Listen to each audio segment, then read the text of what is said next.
everybody. I don't know why I started hello.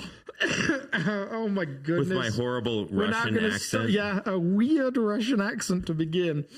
The Red Couch Theology. Is that like a communist throwback? I don't know. Hello. My friends. That starts to feel very inappropriate all of a sudden. There is a whole interesting thing around which accents are acceptable to do still and not. It's a very weird thing that's been pointed out by multiple comedians. Really? Oh yeah, you can do an Irish accent all day and nobody cares. You can make fun of an English accent, nobody's bothered. Nobody's offended by that. So which accents are off limits? Apparently, according to some people, anything like Middle East accents are off limits, Indian accents are off limits. I don't know. But no one cares about Australian accents. That's fine.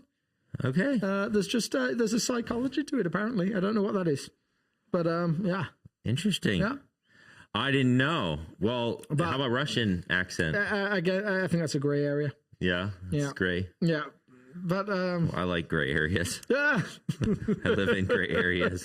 Fortunately, we're not here to give our expertise on the appropriateness of accents or modern day culture and what it finds acceptable and not acceptable. That is rather fortunate. Although this week and Sunday morning, not that I want to give people a whole bunch of reason to not come to church, but we are talking about the subject of lust.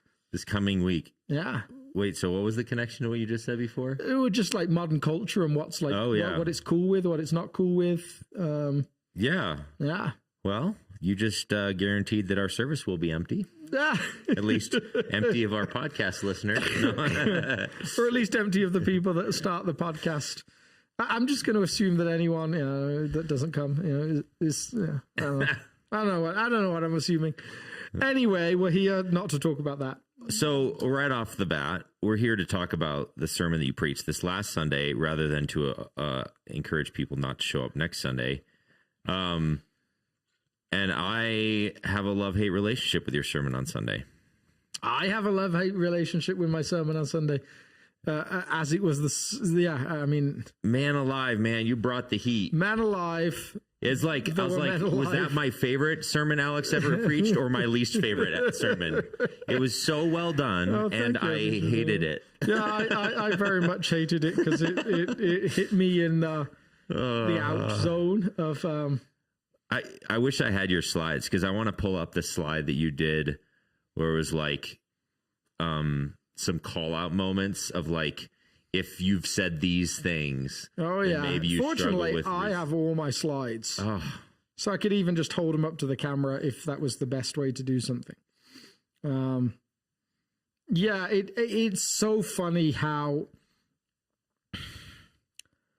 So for whatever reason, Jesus chooses to focus his attention on an anger that might be called bitterness or opposition, rather than on an anger that might be called outburst or going nuclear or all of those other things. Yeah, so that was one of the things that that you drew out. Well, actually, let's not make assumptions that everyone on our podcast was there Sunday. So could you just give us a basic overview, and maybe I'll pull it up on our screen here. This was the passage. You read the headline, murder, and you're like, oh, phew, finally I get an off week. It's so beautiful because it's the one thing that most of us have never done. Maybe that and adultery. There's these couple of things that but murder by a huge degree is the one that most people are you ask for a hand. Oh, yes. And there's everyone's just I'm getting a pass. This is amazing. I get to take a deep breath this week. I don't have to panic. Yeah. And you did not give that to us at all. And then even when he turns from murder to anger. So did you actually read the passage? I can't read what's on that screen because that's tiny. You heard that it was said to the people long ago, you shall not murder, and anyone who murders will be subject to judgment. But I tell you that anyone who is angry with his brother or sister will be subject to judgment. Again, anyone who says to his brother, Raka, is answerable to the court, and anyone who says, you fool, will be in danger of the fires of hell. Oh, great. Mm-hmm. Yay. And then you pointed out, which word was the one that you wished it was like the explosive one? Just the word angry. So there's a Greek word that the root would be thumos, which has that like Explosive. bizarrely actually the word he uses this week, because it's broader than just like, it can be used in multiple contexts. So it could be used around anger, but it could be just like bringing your passion, like bringing the intensity of the anger. the something from the inside of you. So he'll actually use that word, the word that he doesn't use last week, he'll use this week around the subject of lust, which is just bizarre. But the word he does use, the root word is the word orge, which means opposition to, set yourself up against, bitterness, could include contempt, all those different things. It's got more of that, like, if the first one is the storm that breaks, that bursts, the second one is like the swelling of something that's continual, lasting, doesn't change, immovable, which speaks to the bitterness. So what it means is this: when we look at that passage, I for years got to this passage, and even when he brings up anger, have been like, I get a pass. Yeah. Because nobody who knows me would say I have an anger problem. Like the list of people that would be like, oh, Alex really struggles with anger would be zero. I never yell at my wife. I never yell at my kids. Occasionally I yell at the cats. But well, great for you, because I yell at all of those things. okay, that's fine. It's not a which is most people would probably not think of me as a super angry person in general. I always have this story that between me and my brother growing up, I always teased him, my younger brother, and he's like significantly shorter than I am and smaller. So people always were trying to figure out, like, are you still actually related to each other? And so he would get angry at me, and he would punch me and like hit me or whatever. And he's like little tiny guy compared to me. I'm like a massive kid, and I would say, Tim, you have a short fuse and a small explosion.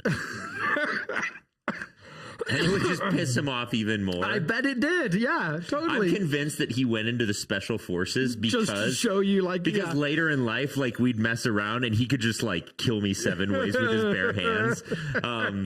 But he had a short fuse. But the flip side of that sort of teasing thing is I have a long fuse and then a gigantic interesting explosion. Oh man, it's it's not good. Yeah, I get really annoyed about some weird stuff. Yeah, like what did Laura say to us? Laura said to me not long ago. She said to someone, like, some question came up about some event or something like that, and there was this possibility that, that at some point there'd be a waiting list for it. And she said, I can tell you right now, knowing my husband, not many things annoy him. Someone who's like not a church person, not being able to go to something that they want to go to because there's not enough room, that will annoy him. Like, there's just some very weird things that really, really bug me. But fix this thing for you. So don't get all tangled. But I don't tend to like have this explosive side particularly. Yeah. But when Jesus pushes into this realm of like irritation, bitterness, like contempt, like continual opposition to, resentment, is all these flavors that might come out of this. Yeah. Like that does come close to like who I am as a person. Yeah, the low grade sort of annoyance. Yeah. Yeah, and I think so. The story I told was actually this bizarre story where I was working in a church context, and I found out like one of my coworkers was getting paid loads more than I was, and like for essentially 2 jobs that were very similar, and I would say my job was a lot more labor intensive. And we were in a stage of life where we'd been struggling financially, where we felt like we didn't have enough. We were saying lots of no's to our kids that were just starting to hit that phase of like, they wanted to enter into extracurricular stuff. And like, so I felt like as a dad, Like we'd made some choices around who worked and who didn't, which meant that we knew our income would be limited. Some of those choices felt really comfortable. Like I knew that it meant I was going to drive a really crappy car. So that Laura and the kids could drive around in a car that was still not amazing, but a little bit nicer, safe, all those different things. But the heartache of constantly saying no to kids on stuff was wearing on me. And I remember finding out this piece of information and just stewing on it for like 8 hours on this drive. Just like over and over again, playing conversations in my mind, things I'd like to say. Like we're driving all through the night, and my assistant's like waking herself up. She's like, "Do you want me to drive for a while?" I'm like, "No." Like I'm driving, like, and just like it's going to allow me space to rage at the world, like internally. And I can just feel like the toxicity inside me growing and growing and growing. And that was just the example that came to mind of how that outplays with me. Like, yeah. I have so many examples. I can't even think of where to start. Oh man. I start to notice, this sounds really, really strange. There's some practical things that I've learned in very recent years that can be like warning signs that it's getting like that I'm starting to get into an unhealthy place. And one of them is disc golf. Like when I am playing in the summer, when I'm playing disc golf, if I start getting angry on the disc golf course, interesting, then it's like an early warning sign. It's like the canary in the coal mine of something going on in my soul. So like if I miss a putt and I get furious at myself, because I'm in the outdoors in Colorado throwing plastic in a field. Like what? And it's usually really in sunshiny. What universe is that ever bad under any circumstances? And if I'm starting to get angry there, it's usually like, oh goodness, this is gonna. If I don't deal with it, it will show up in more significant and more harmful ways in my family or whatever. Another one is when I start getting angry at the dogs, which maybe is always. I'm always a little bit angry at the dogs. Because I only have so much margin in my life to be relationally present for family members. And if the dogs want my time, I'm like, I would like to sell you on the black market. You even offered to sell me one of your dogs? Yeah, I've tried to give them away all the time. Yeah. And I just bought one, so not of yours, but yeah. So yeah, so we're interesting. My advertisement wasn't great. No, it wasn't. No. We're interesting human beings in our in the way that we process things. I've been told by some people that have done some like relational counseling with me, as opposed to like actual counselors or psychologists, or but they've said that, Kevin Butcher, our good friend, like asked me once, he said, like, I hear you talk about fair a lot. Like, where's your obsession with fairness? And last minute pitch, if you're not coming on Saturday to hear Kevin talk to guys, you should definitely come, because he's brilliant at this stuff, like spiritual health, all those different things. He's like, he sees you. And so he said to me, like, you're constantly talking about fair. And if your obsession is fair, anytime the world feels out of whack, and it does, like the world is not fair. The gospel of Jesus is not fair. Like, because it quite often is attractive to the murderer as opposed to the victims' families. It's quite often like the guilty crave the gospel, not the people that feel like they've not done anything. So if fairness is constantly your goal, realizing almost every realm of life, things are going to push up against your sense of fairness. Yeah. And so he actually really helped me. Like, man, why does he have to be so insightful? Yeah, I don't know. Yeah, it's annoying. I'm angry. No. Yeah, it's not fair. He got me to start asking that question, like, why do I think this part of life should be fair? So I think there's a whole bunch of stuff that we could say from that. And then Jesus goes on to give two words as examples that aren't very different, with massively different consequences. So if you read it, trying to figure out, or like specifically what he says is this: I tell you, anyone who's angry with a brother or sister will be subject to judgment. Okay, one scenario. Again, it's going to say something else. Addition. Anyone who says to a brother or sister, raka, a Jewish insult or a Hebrew insult, is answerable to the court. And anyone says, you fool, will be in danger of the fire of hell. If your process is to try and look at the raka and the word for fool in Greek, which I think is the word more, and try and figure out why they have massively different punishments, you're probably missing the emphasis that Jesus is trying to bring here. So I've never said raka to anyone. And again, rarely. Just Rarely. Like only once a year do I say raka. It's like a choice insult I like to pull out. So if that's the mindset, we're going to go and try and figure out, well, why? Like, what do you mean? Like the core? What do you mean? Like actually, the beauty of these things is they're fairly insignificant insults. Like that. Didn't you say like Jesus used it elsewhere? Yeah, Jesus he uses the word more for the Pharisees. He says, "You blind fools." So he's clearly not saying, if you ever call anyone a fool, you're going to experience the fires of hell. So wait, Jesus is disobeying this passage if it's you read about it like that, the specifics. Yes. Yeah. Two kind of innocuous words. One that Jesus himself uses in a different place. The purpose is not to say, if you've ever said a bad word to someone, that would be like going back to the murder point and saying, oh yeah, it's the doing of the thing that matters. Yeah. Like you can feel all these different feelings, all these different emotions, all this different anger. So long as you don't like stab someone, it's okay. So long as when you leave, they're still breathing, everything's fine. Doesn't matter if you've like eviscerated them mentally in your mind. Doesn't matter if you've gone through all these different scenarios of what you'd love to do to them.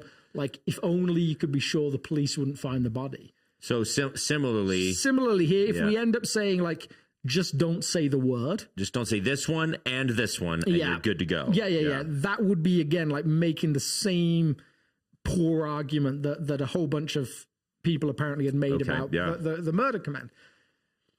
The R.T. France, whose commentary on Matthew is just sensational. Like it's just so good, so insightful. He talks about how this, to him, Jesus he draws this incredible parallel between like how we might see someone or value them as a person and the things we might say.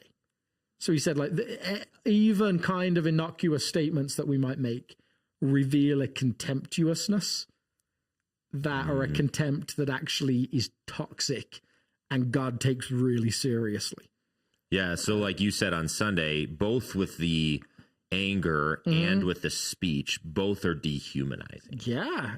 And that's the ultimate sin. Yeah. Is the dehumanization or the taking, looking upon another human being created in the image of God and saying, I choose to treat you not like what you were created to be, an image bearer, and I choose to treat you subhuman. And this is where I think Jesus is fascinating, because the process he goes through here, not particularly groundbreaking if you just believe his goal is, like lots of rabbis, to stop people committing murder. So this concept of like building a fence around Torah was, ask what's the thing you need to not do in order to not do the thing you're really trying not to do. Yeah. And you could read the same into what the passage we'll look at this week. Like, how do you not commit adultery? Well, don't have any adulterous thoughts. How do you not commit murder? Well, don't have any murderous thoughts. Like to ask that of people would not be a particularly groundbreaking movement. Jesus seems to go further in that he seems to say that there's something happening inside you when you start to go down those mental pathways that's really damaging. And so it's not just don't do it so you don't get to the ultimate point. It's like, no. Even if you never got to the ultimate point, don't go down that pathway anyway, which is different. Like there's not a lot of people in this day and age, in Jesus' day and age, saying that kind of stuff, like that are starting to recognize the toxicity of our emotions, our feelings, our internal conversations, like, and Jesus is starting to pull all of that out. Yeah. Which again is why I think we have this underlying current, I think, at South, and I know a few other churches that I love about them, that they see this, but it may be something we don't verbalize very often. We believe that Jesus died for us, that he's a savior, that he's God in human flesh, all of those big things. We also believe he's just a brilliant teacher, like just stunningly good. And I feel like there's a whole bunch of people outside church that think Jesus is a great teacher, that don't think he's those other things. Yeah. And I think there's a whole bunch of churches that believe he's those other things, but have kind of lost the awe of, no, this is a master teacher he's just nailing it, like illustration after illustration. Yeah, so he's both Lord and Rabbi. Yeah. So he's like the preeminent teacher of how to be human. Yes. And he's the Lord and creator of all the universe. Yeah. Yeah. Yeah. So that and a lot of churches say, like, acknowledge the Lord piece, but they forget to think of him as the most brilliant instructor on how to be human. Yes. Yeah. So after we talked about that, like, my nudge into like the modern world was to pick up on that contempt idea and start to play with like some of the ways that interacts with our relationships. And I think what I found compelling about it was recently, maybe the last 5 years, there's been a bunch of psychologists, bunch of marriage counselors, John Gottman being the main one, that have written just a ton on contempt as the most damaging thing to marriages. Yeah. And so there were a few the phrases that you mentioned that I pulled out that might start to reveal, like, I'm so scared to hear him again. Yeah. So long one might be like, just, how were you only just learning? Like, with the implication of like, I learned that when I was 5. Like, what is wrong? What is so broken, so unhuman about you that at whatever age you're just starting to pick up on this? If I had a real partner, that's like business world and church world, marriage world, like that like, if only I wasn't holding everything. Like, imagine what we could do if you had the capacity I did. Like, one of my own repentance conversations with my wife in the midst of us processing stuff was like, I had to admit, like, I've actually had to, because of my fairness concept, actually just start to say, if my wife has a different capacity for some stuff than I do, that's okay. That's not like a moral judgment of her.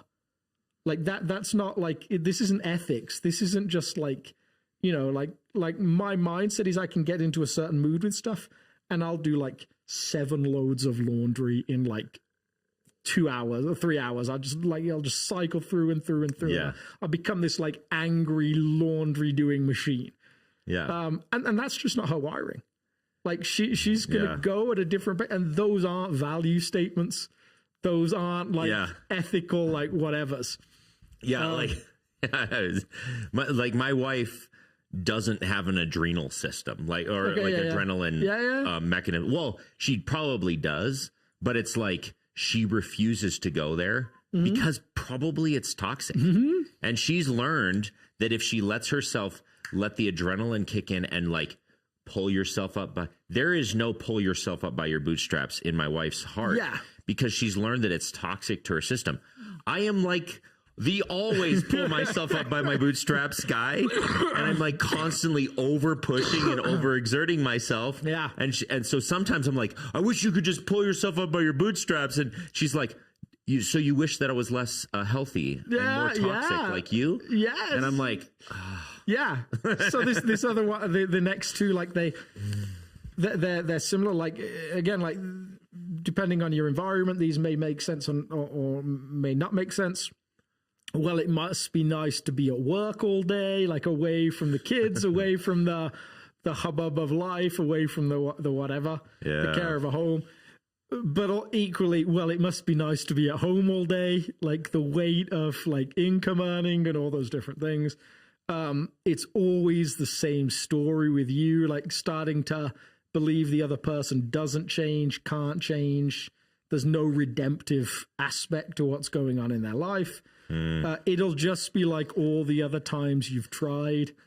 Like there's this great moment in The Simpsons where it's this beautiful moment of honesty, but Marge, the wife, she's doing a play, and Homer, her husband, is like this, everyday American guy, and he's like, like, I just can't get interested in this, and I'm an expert in faking interest in all your kooky projects. And she has this moment where she's like, what kooky projects? And then he actually just brilliantly reels off a list of all these different things she's done for, of course, one episode, because that's how things work in The Simpsons. Like, she's gone to art school for a week. She's gone to the police force for a week or whatever. And it's like, you're always doing these new things. And like, you always quit them. Which, of course, in a show is true. Like, you have to move the storyline on. But if you are in those cycles where you see a child, a parent, a co-worker, a marriage partner, in that sense of, you're always trying things. They never work with you. Like, you'll say you'll do this, you always stop. Like, you turn a corner, you always turn back. Yeah. Like, again, there's a contemptuousness there. Why did I ever think you could change? All of them speak to like a less than value. All of them take the other person and say, I'm going to remove you. I'm going to lower you, and in the process lift myself. So like the implication behind almost all of them is I live above the line and you live below the line. And if only you were like me, everything would be fine. Oh, man. And that seems to be the heartbeat of what Gottman calls contempt. It's the eye roll, it's the sneer, it's the cold shoulder, all those different things that it comes out in. Yeah. And so, I think that's so. Aren't you glad you tuned in so that you could realize that you struggle with anger? At least for me, I think this was I think there was for a lot of people these moments where they're like, I thought I was going to sneak by in this week, but I need to do some work in this area. And I think it's a very,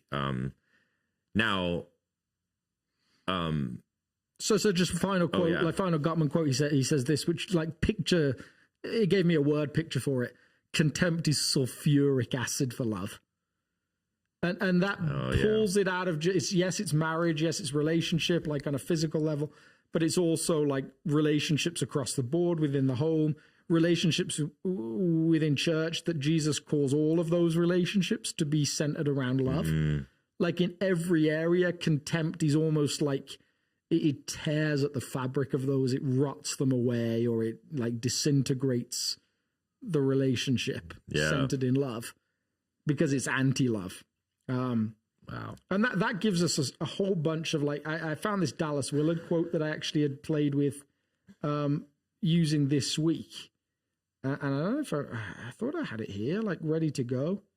But he kind of plays with this idea that actually churches, like it's so easy for churches to measure stuff like how many people turned up on Sunday and how many dollars were given on Sunday. But he said actually the real heartbeat of churches is it's designed to measure things like transformation. Like it's designed to only see that as the category that has value. Yeah. And like he actually names contempt as one of those things that we might long to see transformation. In. Yeah. Wow. Well, we're only 29 minutes in, but we do have 3 questions. Which, based upon my historical calculations of how we handle questions, we better get going. We probably should have started on 20 minutes ago. We better get going. Yeah. So, our first question, drum roll, is with bringing the anger or contempt forward in order to forgive and heal, how should one go about that when it's their own parents that have wronged them and they refuse to acknowledge that they have ever hurt you with every single example that was given in today's sermon? Yeah, man, and that's super painful. Like, because so for whoever wrote that, I'm sorry that that's been your experience, because that is really painful. Jesus will have a lot to say about forgiveness later, and that pushes into that realm of like forgiveness and its healing capacity for us first. Yeah. Because without anyone, so the hard, and maybe you have been through this conversation recently because you're doing seminary right now. One of the interesting things for me going through seminary was hitting some of the philosophical elements of like things like forgiveness within Scripture and how you read it. Because I grew up in a church that was big on forgiveness, like and almost like as a requirement. Yeah. Like Jesus says, forgive. Your requirement is to forgive. And then I had this philosophy professor in seminary, and he kind of threw me for a loop because he said, so your understanding of forgiveness or your churches that you're relating there, does that mean God asks something of you that he doesn't do himself? Okay. So the implication we hear within church is like, ask God for forgiveness and he will forgive you. Now I'm reducing that down a little bit, and some people would even question that. But if that's the narrative you tell yourself, there's this ask and then a response. What do you do in situations like this where nobody acknowledges it and nobody's ever asked? Like, that would paint a beautiful picture of the world if everyone was just forgiven, regardless of whether they kept doing the thing or, but that doesn't seem to be a complete story of how God works in the world. So this wrestling with like, what do you do when the other person just doesn't acknowledge that you've ever that they've ever wronged you, that they've ever created scenarios that have caused you pain, that they're not responsible for any of the trauma, or even that they go as far as to say like there is no trauma. Like this is just like the gaslighting element that we hear about today of like, no, this is just you, just like you're bringing your own stuff. This isn't me. This isn't anything. Mm-hmm. And yet it seems to me like forgiveness actually is first for the person that does the forgiving. Mm-hmm. Like regardless of what it means in a legal sense, the fact that Jesus on the cross chooses to say, Father, forgive them, for they don't know what they're doing, in a moment of capital T trauma, extreme pain, extreme, just extreme is as far as I can. It's just this horrific moment, this violation of all that he is, and in that moment, for some reason, chooses to say, "Forgive them." Seems to suggest that he rejects a pathway that's toxic, even then. Like a pathway of anger and bitterness and contempt. That there's so many other things we're talking about today. Yeah, so I think wrestling and meditating on the realities of like the country that I grew up in is one thing that helped me process this. And it wasn't like my own thinking necessarily. It was actually, talking through this with my dad, who was obviously thinking about the Rwanda genocide, which is where I grew up. And I was living in Rwanda when the genocide took place and was evacuated and all these sorts of things. And then hearing my dad talk about it with other people over the years, and then meditating back on that situation, because it was like hundreds of years of this cycle of like one tribe rising up and murdering the other tribe, and then those children watching their parents be murdered, and then they would grow up and they would murder the other tribe, and so like hundreds of years of this. This is the repeating cycle. And then in 1994, when it happened again, there was sort of a breakthrough, at least initially, and the jury's out, but the church actually started to grow in a unique way after that genocide, and reconciliation started to happen for the first time after that. And it was not because they just decided to forget. It was actually that they relinquished the scepter of justice to God. Yeah. And that's the only way to truly forgive. Yeah. And like this passage here in Romans is sort of where that all stemmed.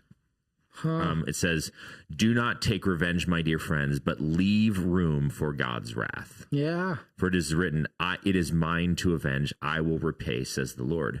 And for someone who doesn't have control, like you can't make your parents say sorry. You can't. And then forgiving them, even if they've done something horrible to you your entire life. And I wish, this is like one of the most terrifying things about being a parent, but there's so many children, so many adults who look back on their childhoods and they think of something their parents did that has just wrecked them for their whole lives. It just happens over and over and over again. And a huge percentage of trauma, psychologists will tell you, comes from these early childhood development years. So if your parent's not willing to acknowledge that and come to a place of reconciliation, the invitation of Scripture is not just to like cold stop feeling pain, stop feeling like this is okay, like or like start feeling like, oh yeah, it's fine, everything's okay. Instead, it's an invitation to hand over this avenging spirit to the goodness of God and trust that He can make all of the things right, whether that means punishing them or whether it means Him also, like He has the wisdom and the complexity to understand the atrocities that your parents felt. That's so interesting. The word wrath there is the same word that we were playing with this week. Oh, wow. It's the word orge. And the fascinating thing of that word is, like, when you look at it across Scripture, with God, it's always healthy. With humans, it's never healthy. Yeah, and I mean, as I meditate on this, it's because God can say, like, okay, your parents, as painful as that is for you, whoever's asked this question, God has this ability, if you hand Him the scepter of justice about how they treated you and the wounds that they've committed in your life and the years of pain that it's caused you, He has this ability to receive that, say, yes, what they did was absolutely wrong, but I also see when they were 7 and they were hurt and they were wounded because of some sin that was committed to them, and on and on and on down through the generations. Cycle is just, and He's able to see all of that and then figure out what is the right and kind and good thing to do, both for your parents and for you. Yeah. And that's the only way that actual forgiveness can happen. We've used that mantra like multiple times, like hurt people. Yeah. And often don't even know that they're doing it. Yeah. And I think that there's this whole like parenting theory of like we're all causing trauma to our children. We just don't know it, like it's uncontrollable. Or sometimes we do, and then we're like, "Oh shoot, I got to go back." The challenge of that is so so great. So I think I would say for specific. I love what you said about the scepter of justice. That's just beautiful, and all the imprecatory psalms, all these places that give you space to vent to God.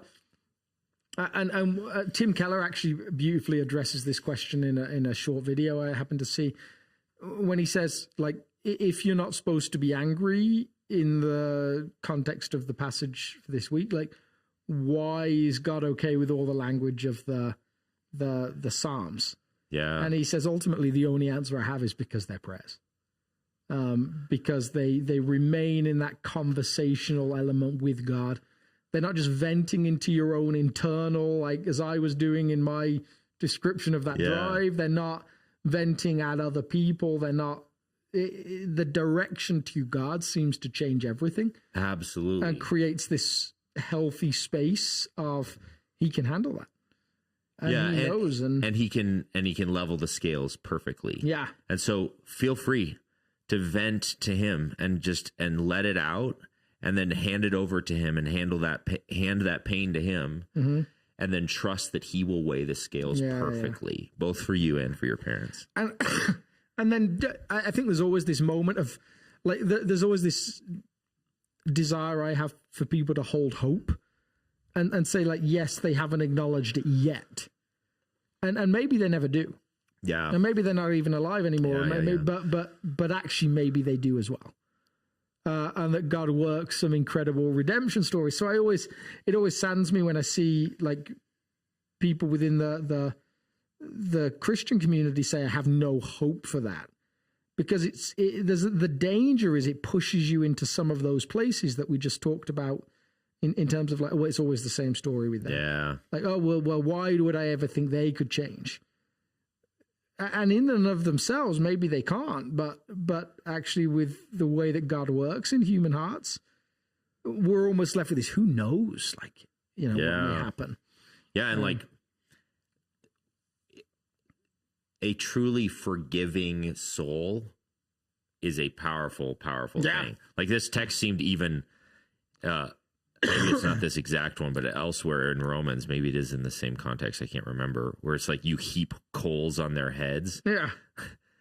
Like, what it's talking about there is this idea that, like, when you are able to separate your well-being from the brokenness of another person, you suddenly acquire a power that they can't touch you anymore.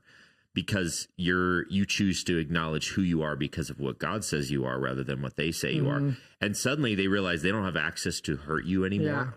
And any power, and then they have to deal with the reality of who who they've been to you. And maybe there's even a higher chance that they would acknowledge that brokenness. As part of this, like, some of the teachings, like this week and coming up, I've just been reading John Steinbeck's East of Eden, which is all this just intricate family involvement and stuff. And even the title East of Eden is this tap into this moment where it says that Cain goes and dwells east of Eden.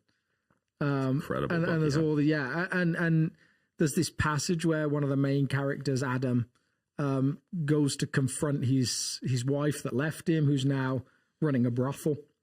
And there's this moment where it describes, like, it says, Steinbeck says, he smiled at her like one that was smiling at a memory.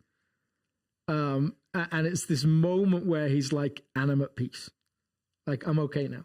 Like, and all of his questioning has been around, like, could he love the two kids that they had together after everything that had happened? And she tells him the kids aren't his. And he suddenly realizes it doesn't matter at all. Like, and this is this moment of just like, you've done this to me, and it didn't hit home. And the bullets no longer land. And the blows no longer hurt. Wow. And so somewhere that's the dream, right, to be able to get to that place, but that can take a lot of processing and counseling and prayers. But sorry for your pain. Yeah. Next question. That was a light one. Yeah. So,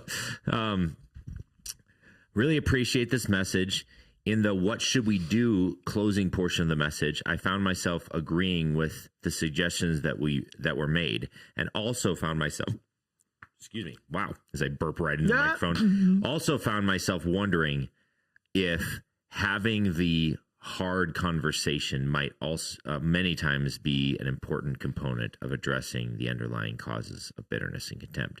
So I think what I'm understanding from the question is, like, you gave this list of recommended things that they could do, and maybe an absence on that list was just having the hard conversation. Yeah, and that I think is very much like, whenever you give people takeaways, you're always like wrestling with, like, what's external for them to do, what's internal for them to process. What are people ready to do? Like actually, like, so where I tried to land today was like, what this week's was, what might people do that might begin to prepare them to do the hard thing that Jesus specifically states we should be doing. Which is having the hard conversations. Which is having the hard conversations. Like, I mean, and that brings us to the second half of the passage beautifully, because he'll repeatedly, at least for these couple of weeks more particularly, land in these extreme solutions to some of these internal struggles. To a bunch of people in Galilee, a good 5 days walk north of Jerusalem, he says, if you've gone all the way to Jerusalem to do a religious practice that was commanded, like a thing that they knew to do as a way of continuing relationship with God. Go home, like get your running shoes on, your PF flyers or whatever they're called, and all the way back, heal the relationship, like make the apology, like share the hard conversation, and do all the way back. It doesn't say don't worry about the sacrifice for this year. Don't worry, just like take a year off. So no, go back and then come back and then do the sacrifice and then go back. I mean, it's like he essentially asks for an extra 10 days of somebody's life, and however many dollars and however much effort and all those different things, and doesn't give any explanation or expectation of this will be the outcome of it. Like, just no, go and do it. Like the it's more than an implication, I would say, but the idea central to it is that you can't separate divine relationships or divine relationship and human relationships. The brokenness in the human relationship will affect what a divine relationship looks like. You can't separate the two. Like you can't continue to go through a toxic marriage, like both firing off rounds at each other, holding the other one in contempt, and expect that doesn't impact your relationship with God at all. Yeah. And it's also like, I think you even said it in some way, shape or form Sunday, or at least I heard it, whether it was between the lines or not, but it's like the invitation of this text is that the lengths to which the lengths you should go to restore relationship with another person. Yeah. And you should go very far. Yeah. And so I think, really far. I think what I was deeply aware of on Sunday was that there's going to be some people that aren't ready for that. Now, I guess the question with the text is, and this is where you wrestle as a pastor preaching a text, is it about readiness or is it about just obedience? And how do those two tie in together? Yeah. But the reason that I wanted people to wrestle with the readiness part is, I think for a lot of people, anger isn't the main thing. Like, anger's not the primary emotion. It's secondary to a whole bunch of other stuff that actually isn't necessarily even about the other person. Yeah. When you're angry with your dog, it's not really about the dog. Huh. Like it's not, is it? No, it's not. It's about control. It's about fear. It's about grief. Feeling that you don't have more space, maybe. Yeah, I'm like overwhelmed with other variables, and then the dog's like nudging into my leg, and I'm like, I don't have the energy for you right now. Yeah, and in an ideal world, or like a scenario where you're in the middle of like a 3-month sabbatical and everything's feeling really healthy, and you sat in front of a fire late at night on a winter's night after spending the day with your family, and they're all off now, like doing other stuff, and you sat reading a book that you love, maybe listening to some music. The idea of a dog that curls up by your feet and like gives you that sense of silent companionship, that's actually a very nice idea. Yeah. In those moments, it's not the dog, it's life. Like my frustration with my son woke me up at 5 o'clock, or my oldest son woke me up at 5 o'clock in the morning, and then woke the dog up. We got this new puppy, woke the dog up. The dog peed on the floor.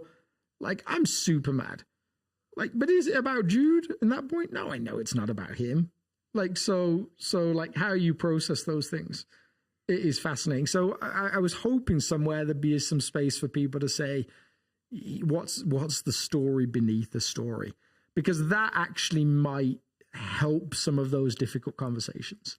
Yeah. For a husband to be able to go to a wife and say, I've been like this the last year. This is the fear is like, I'm not sure, like I'm going to have this job much longer, or I'm not sure I can keep going and showing up in a way that I need to show up. or like I feel just like drained in our relationship. I feel like, I'm actually scared because I don't feel like I'm showing up well for you, and I don't know how to fix that.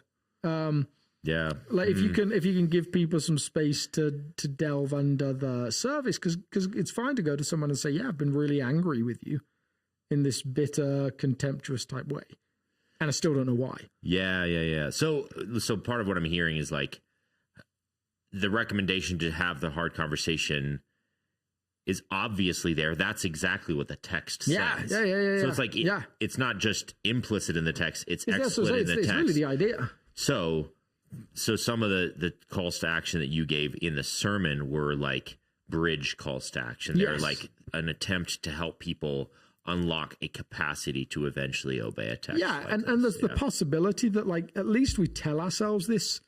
Like if the contempt is still there, like can you ever go to the person and try and heal it? Because potentially the language, well, they're not going to hear it anyway. Well, I'm going to go to them with all the things that I'm struggling with. They're not going to change. Like it's always the same story. We've done this before. Like, because so many people and this is the hard thing with following Jesus, like, and pastoring people following Jesus and pastoring myself or speaking to myself as well. Most of us are in a space where I would like to live out the way of Jesus really well.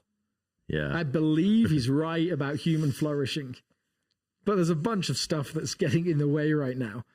That seems like, it feels like I don't know what to do with that. And I've tried and we've tried as a couple. We've tried as a church community, all those different things. Like, there's not a lot of people sitting on the pews saying, anger's awesome. I actually highly recommend it. It's people saying, I know anger's toxic and I know murder's bad. Mm-hmm. Help me access some mechanism by which to actually grow out of this thing. And that's like that heavier, more complex, nuanced conversation that needs to happen. And I think what we can't get to with the text, and this is where reading a first century text in a 21st century world is really difficult. One, like as we get to this week, adultery far less common in the first century than it is today. Yeah. Like far less choice in those respects. Like there's a whole bunch of stuff that we're kind of like looking at our lives and like, but there's this piece now that I don't know what to do within this culture. Like it complicates it at least. Like we've got all these narratives telling us on TV, this is what relationships should look like.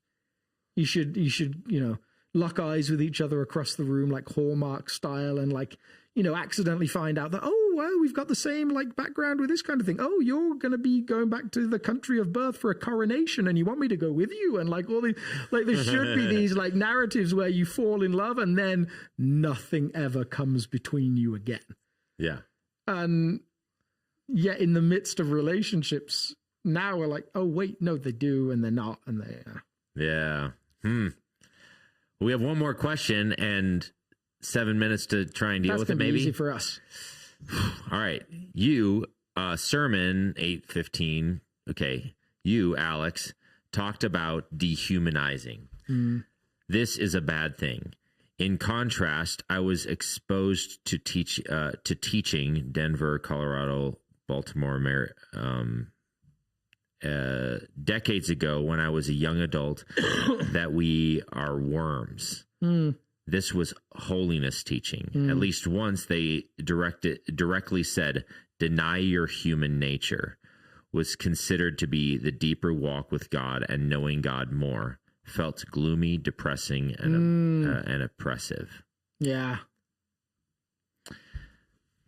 So that's a great question. So like maybe to rephrase it and synthesize it a little bit is like, you stated that dehumanizing someone is bad, and this text is actually pushing against this idea of dehumanizing. But what they've heard in the past is that that human nature is evil. Yeah, and that it should be suppressed. It almost like we should be dehumanized. And I feel like this has been a piece of language we've talked about, like with frustration multiple times. Yeah, like because I definitely grew up in a culture that really the scriptures may well have started in Genesis chapter 3 and finished somewhere at the end of the Gospels. That was the story that I received. Yeah. Like broken, worm, like whatever. God graciously redeems you, end of story. Which is a part of the story, but without the Genesis 1 and 2 part that says this is what humans were meant to be like. Like the invitation of humans was to be something more than animal. So I actually think that the tension point is often, and I think you've talked about this as well in a sermon, and this is actually interestingly a chunk of where we'll go this coming week.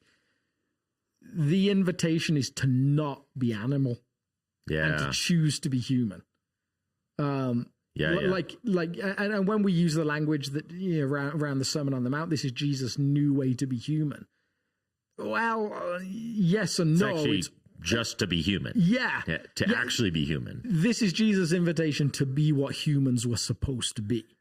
Yeah. So like, yes, I think I would agree with the teaching that says there's a warped human nature. Absolutely. Yeah. Don't live into that. There's a human nature that tends towards that more animalistic thing that we'll see come out a load in the conversation around lust, that is centered around like that someone once said, love is about what the other person needs, lust is about what I need. Like there's that parallel, like there's that central part of like me that wants everything to revolve around me, that believes the earth circles me as it circles the sun. Like it's, I'm the gravitational pull of everything. Yeah. So I think some of it is a little bit semantic there, but I totally get what this question is around. Like I've been there where it's like, I am never going to be worth anything. Like I cannot do this. Like, yeah, and the reason that teaching exists in a lot of churches and a lot of backgrounds for people who've been in the church is because there's a lot of truth to that, in the sense that like humanity is broken. The fall took place, and there's a lot of brokenness in humanity, and the scriptures teach against a lot of our natural inclinations as human beings, but it's the brokenness. It's the brokenness that God's teaching us how to grow out of. It's not our humanity. In reality, to what you're saying, like we're actually as we relinquish sin, we become increasingly human. Yes, yeah. Like Jesus was the most human who ever walked the face of the earth. Brilliant. Yeah, I love that. Yeah. Because he had no sin. And so, like, that's the destination. That's what allows us to sort of say, to dehumanize someone as evil. It's just like when you sin, you choose to be less human. Yes. Every time you sin, you choose less. So, yeah, it's so to move from an image bearer that is all that God made them to be, and to go through something like the fall, which is both a individual story about people and a corporate story about humanity, is to be dehumanized, is to become less than. And yet the beauty of the invitation of God is to recognize, no, there's still this true nature deep in your core. To go back to that East of Eden book, there's this moment where Adam, this main character, says to his ex-wife Kate, I know what you hate and makes you so angry. It's that all of these guys that you bring into this brothel, that you long to warp, there's a core to them that's good, that you can't destroy, and you hate that. Like that makes you angry. Like every single one of us has that core, and so when we look at another human being, it says, no, you there is no image of God in you. You're less than that. That ultimately is like a really unhealthy place to land relationally. And so like, to come back to the question, as followers of Jesus, what allows us to be ruthlessly anti-sin and anti-evil in the world is, while at the same time elevating and upholding the fidelity of human life and human nature, is to acknowledge that sin is actually dehumanizing in general. And maybe we need a podcast to talk about the things we couldn't get to on the podcast, which is designed to get to the things we couldn't talk about in the sermon. But the word sarx in Greek, that Flesh. usually, to me, it's the most frustrating word to think about, like the translation elements of, because on one hand, it speaks to like just the nature of being a flesh creature. Yeah.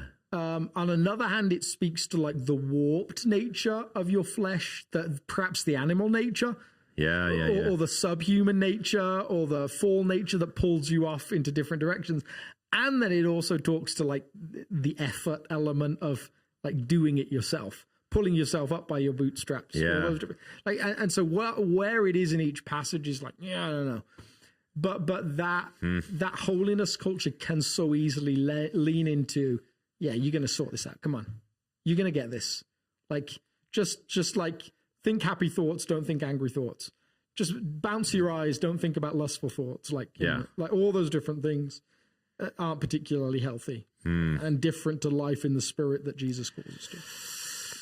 Well, I don't know if we fully answered that one or not, or felt like it, but hopefully we did. And we love y'all. We've already gone an hour and 1 minute, so we're going to tune it off. Yeah, that's the best time for a podcast, an hour and 1 minute. That's like perfect. Optimal. Well, then we better cut off before 2 minutes. Yeah. We love y'all, and thanks for tuning in. And I've got to find the stop button. As always, stop. The stop button. Bye.